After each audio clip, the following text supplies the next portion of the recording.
British আমলের ১ টাকার একটা নোট, এই যে 1 রুপি জর্জ 6 কিং এর সময় কিন্তু একটা ১ টাকার নোট, সালটা আমরা চট করে দেখিনি।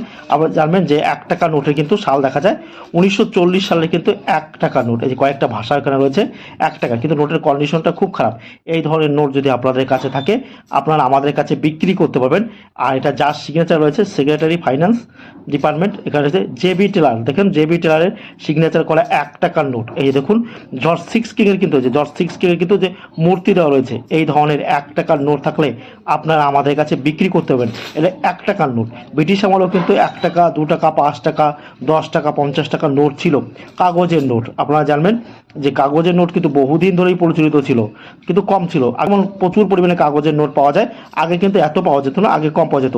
এছাড়া ১০,০০০, ৫,০০০ টাকারও নোট কিন্তু ভারতবর্ষে ছিল। এটা হচ্ছে জর্জ 6 কিং এর ১ টাকা নোট, জেবি টেলারের সিগনেচার করা।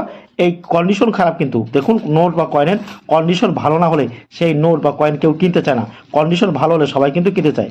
এই ধরনের নোট থাকলে আপনারা আমাদের কাছে বিক্রি করতে পারেন। কোনো প্রকার রেজিস্ট্রেশন ফি হিসেবে লাগে না, কোনো টাকা লাগে না।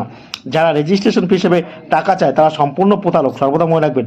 কয়েন ও নোট বিক্রি করার জন্য রেজিস্ট্রেশন হিসেবে টাকা, পারমিশন হিসেবে টাকা ও লাইসেন্স ফি হিসেবে টাকা প্রয়োজন হয় না, আর কাউকে দেবেও না। আমাদের নাম করেও যদি কেউ টাকা চায় দেবে না। তাই জর্জ 6 কিং এর একটা ১ টাকা নোট। জর্জ 6 কিং এর সময়কাল ছিল ১৯৩৬ থেকে ১৯৪৭ সাল পর্যন্ত জর্জ 6 কিং এর কিন্তু সময়কাল। তারপরে কিন্তু ওনার আর কোনো কয়েন দেখা যায়। এনার লাস্ট কয়েন আমি দেখতে পাই ১৯৪৭, দেখবেন ১ টাকার কয়েন, বাঘ মার্কা ১ টাকার কয়েন, পিছনে ওগুলো বাঘ রয়েছে, সেই কয়েনটা ওনার লাস্ট সময়কাল। তাই এই ধরনের নোট থাকলে আপনারা আমাদের কাছে বিক্রি করতেন। এক হাতে নোট দেবেন, অন্য হাতে কিন্তু টাকা নিয়ে বাড়ি যাবেন। এটা কার?